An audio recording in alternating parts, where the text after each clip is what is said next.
여러분 반갑습니다. 함께 예배하는 자리 또 하나님의 영광이 머무는 곳에서 함께 예배드리게 되어서 참 기쁘고 감사합니다. 옆 분하고 한번 인사 한번 나누십시다. 샬롬, 너무나 반갑고 감사합니다.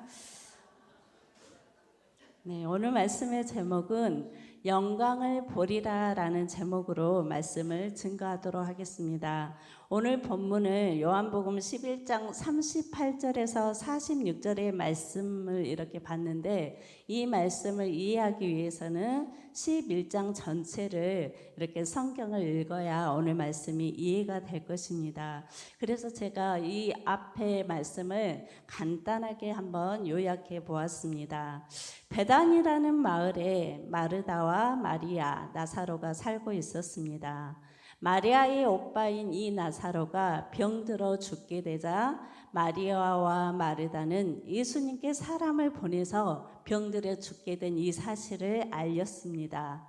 하지만 어떻습니까? 예수님은 나사로의 이 병은 하나님의 영광을 드러내기 위한 것이다 라고 말씀하시면서 일부러 이틀 동안이나 더 그곳에 머물다가 베다니로 가셨습니다. 예수님이 도착했을 때는 나사로는 이미 죽어서 무덤에 있는지 나흘째가 돼버렸습니다. 마르다와 마리아는 예수님께서 이곳에 계셨더라면 우리 오빠가 죽지 않았을 것이라고 말하면서 슬피 울었습니다. 예수님은 나는 부활이요 생명이니 나를 믿는 자는 죽어도 살겠고 무릇 살아서 나를 믿는 자는 영원히 죽지 아니하리라 라고 선포하시면서 예수님 자신이 곧 생명의 주관자 되심을 말씀하셨습니다.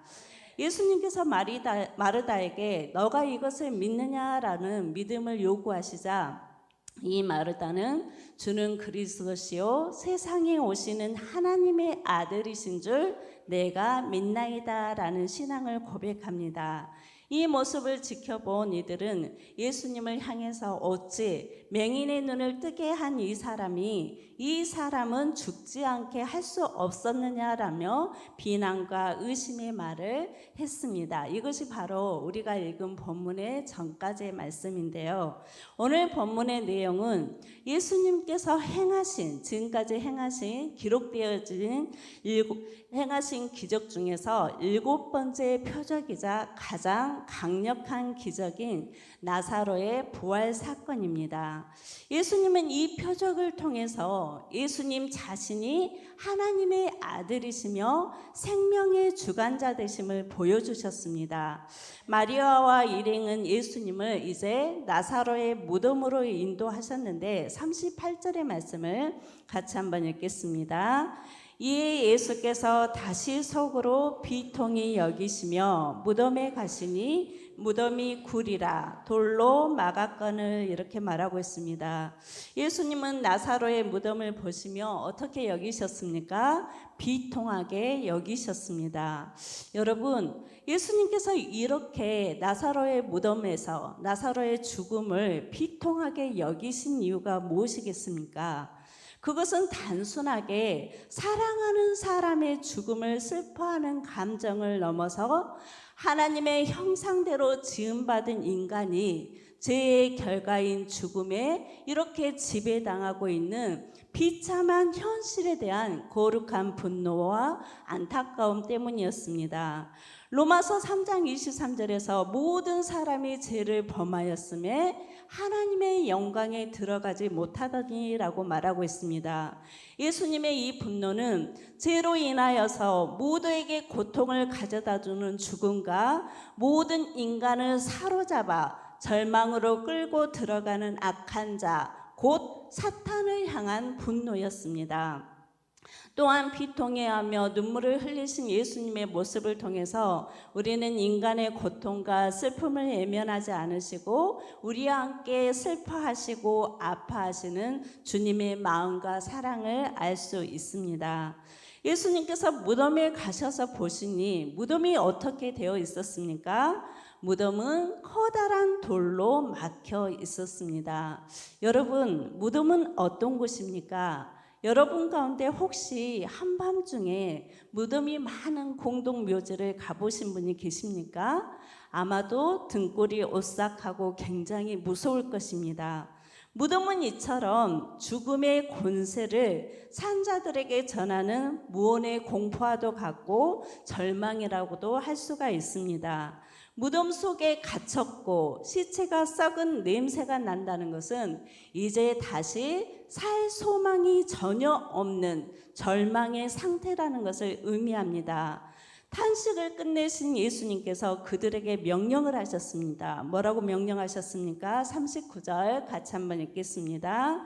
예수께서 이르시되 돌을 옮겨 놓으라 라고 이렇게 명령을 하셨습니다.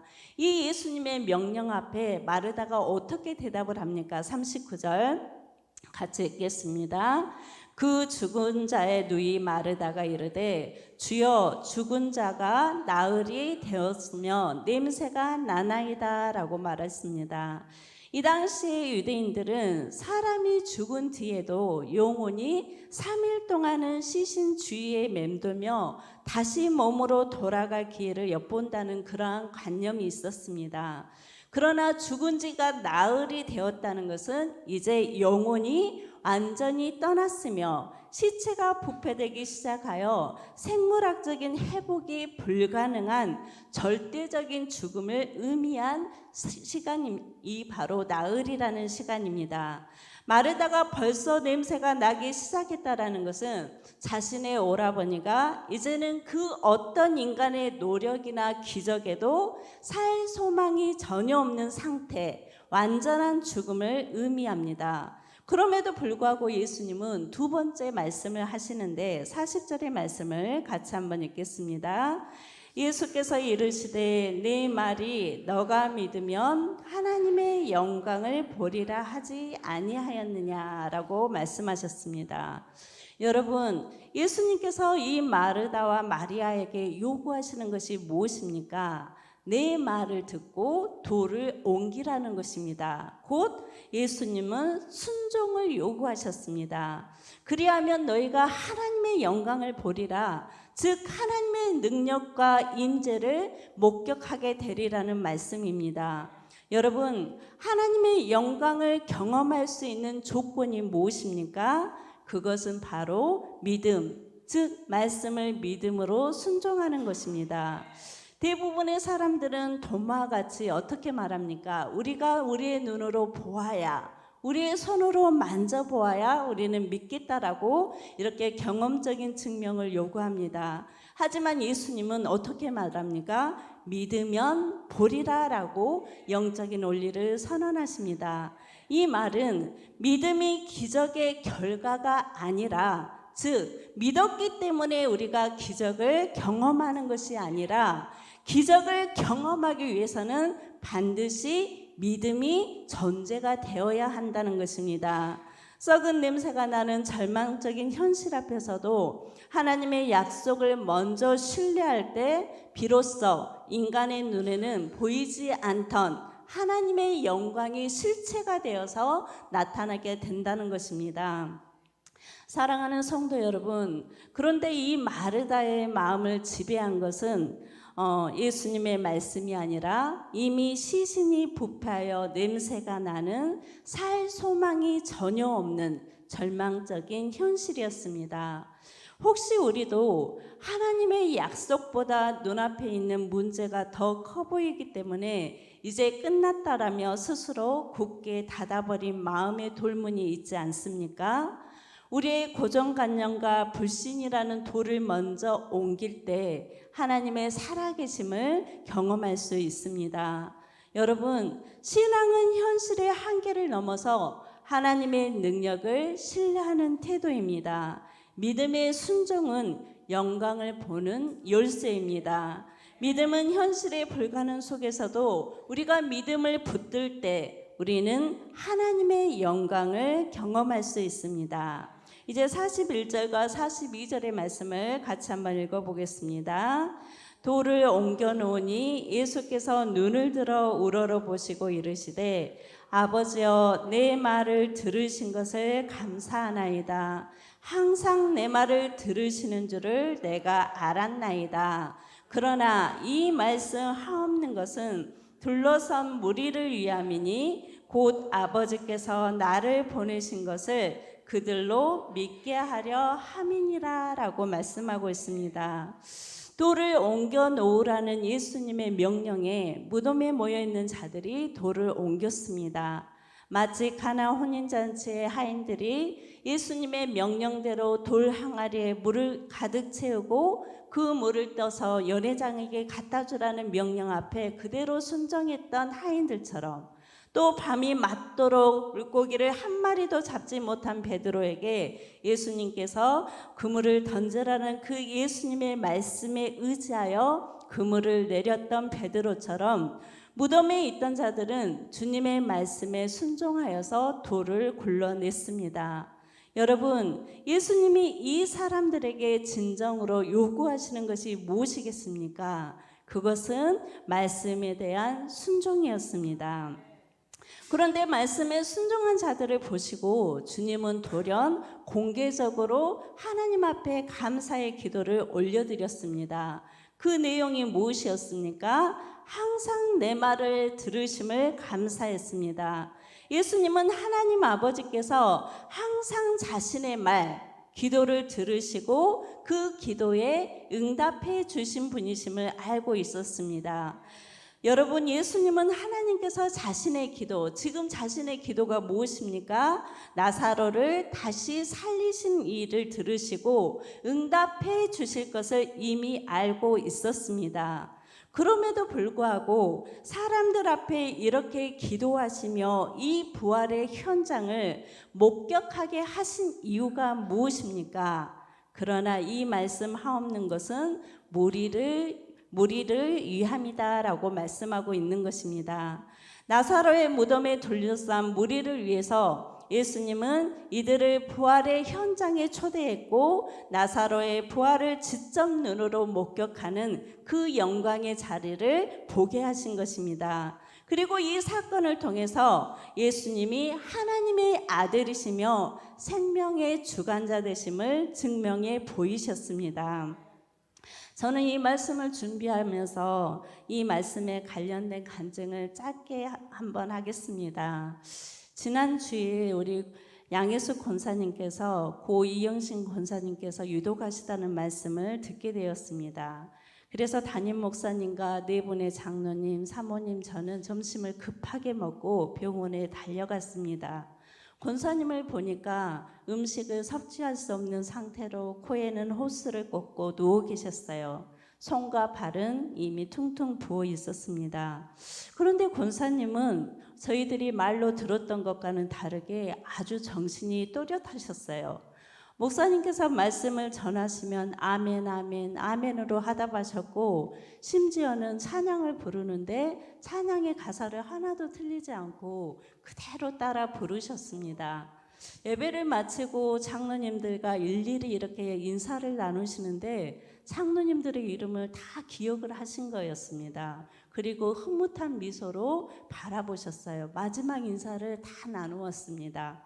인사를 마치고 다시 차를 타고 봉고차를 타고 교회를 오면서 차 속에서 이구동성으로 권사님께서 돌아가시려면 아직 멀었다라고 다들 이렇게 이야기를 했어요. 그런데 불과 그날 몇 시간 후에 권사님은 하나님의 부르심을 받았습니다.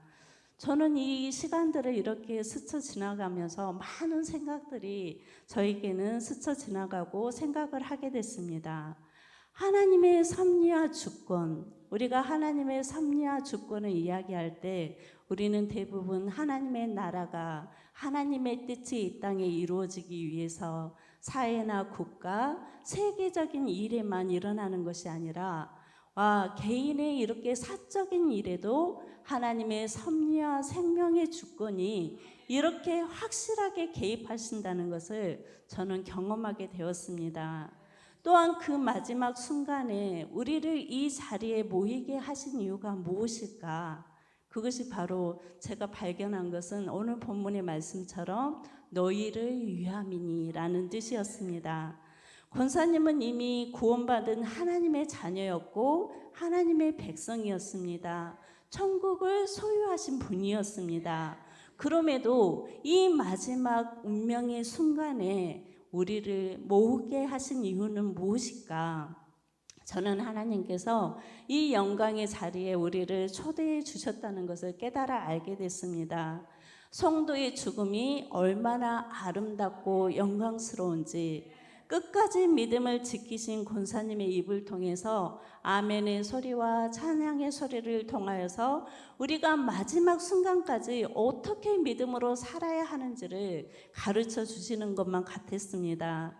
영광스러운 죽음에 대해서 소망을 품게 됐습니다. 다시 한번 영광스러운 죽음이라는 것이 이런 거구나. 이 소망을 내가 붙들어야 되구나. 우리 모든 성도님들이 이 영광스러운 죽음을 맞이하기 위해서 끝까지 믿음의 선한 싸움을 싸워야 되는구나. 그것을 저는 장례식 기간 동안 내내 내 마음을 적셨습니다. 그리고 주님께서 이런 영광의 자리에 저를 초대해 주셨다는 것이 얼마나 감격스러웠는지 모르겠습니다. 여러분, 예수님께서 무덤에 둘러싼 이들에게 보여주시고자 하시는 것이 무엇이었습니까? 나사로의 부활 사건은 모두가 절망하고 더 이상 살 소망이 없는 상태, 즉 죽음의 문제를 해결하시는 분이 바로 하나님의 아들 예수 그리스도심을 보여주신 사건이었습니다. 이제 예수님이 세 번째 명령을 하시는데 43절 같이 한번 읽겠습니다. 이 말씀을 하시고 큰 소리로 나사로야 나오라 부르시니, 예수님은 죽은 나사로를 부르셨습니다. 주님의 이 명령은 마치 창세기 3장 15절에 여자의 후손은 내 머리를 상하게 할 것이요 라는 사탄의 사망의 권세를 깨뜨려 버리는 명령과도 같았습니다. 또 고린도전서 5장 55절 같이 한번 읽겠습니다. 사망아 너의 승리가 어디 있느냐? 사망아 내가 쏘는 것이 어디 있느냐? 예수님의 명령은 사탄의 권세를 완전히 깨뜨리고 부수는 호통과도 같았습니다. 이 예수님의 명령에 죽은 나사로가 나왔습니다. 44절 같이 읽겠습니다. 죽은 자가 수족을 배로 동인 채로 나오는데 그 얼굴은 수건에 쌓였더라. 예수께서 이르시되 풀어놓아 다니게 하라 하시니라. 예수님의 명령에 순종한 자들은 죽은 자가 부활한 하나님의 영광, 그 영광이 무엇입니까? 사망에서 생명으로 옮겨주는 그 놀라운 영광을 직접 눈으로 보게 되었습니다. 사랑하는 성도 여러분, 우리 모두는 하나님의 기적과 하나님의 영광을 보기를 원합니다. 하나님의 영광을 보기 위해서는 반드시 전제되어야 할 것이 있는데 그것은 바로 말씀에 대한 순종이라는 것입니다. 무덤을 막아버린 돌은 무엇을 의미하고 있습니까? 돌은 생명과 사망 사이에 있습니다. 하나님의 영광, 생명을 보기 위해서는 반드시 우리를 가로막고 있는 돌을 치워야만 합니다. 우리가 하나님의 기적을 보지 못하게 가로막고 있는 나만의 돌은 무엇입니까? 불신앙과 현실에 대한 두려움입니까? 오래된 간습, 내 가치관, 내 고집, 내가 붙들고 놓지 못하는 것들입니다. 현실의 불신앙과 두려움이라는 돌을 치워내야만 우리는 비로소 하나님의 기적과 영광을 볼 수 있습니다. 그런데 이런 부활의 영광을 두 눈으로 지켜본 무리들은 두 가지의 반응으로 나타나는데 45절, 46절의 말씀을 같이 한번 읽겠습니다. 마리아에게 와서 예수께서 하신 일을 본 많은 유대인이 그를 믿었으나 그 중에 어떤 자는 바리새인들에게 예수께서 하신 일을 알리니라 라고 말하고 있습니다. 여러분, 나사로의 부활 사건은 단순한 치유나 기적을 넘어서 죽음을 이기는 하나님의 능력을 보여주는 사건이었습니다. 또한 나사로의 부활 사건은 예수님께서 생명의 주인이심을 입증하는 강력한 증거가 되었고 이로 인해서 많은 유대인들이 예수님을 믿게 되었습니다. 그런데 아이러니하게도 나사로의 이 부활 사건을 통하여 종교 지도자들은 어떤 생각을 갖습니까? 예수님의 권위와 영향력이 급격하게 확산되는 것이 위협으로 느끼고 오히려 그 예수님을 죽이려고 하는 모의를 하는 결정적인 사건이 되어버린 것입니다.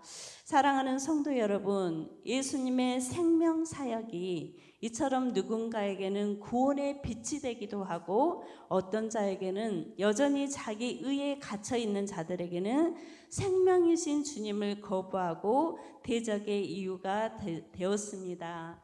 이 시간 함께 예배드리는 모든 성도님들께서는 예수님이 행하신 일들이 우리의 구원의 빛이 되기를 소망합니다.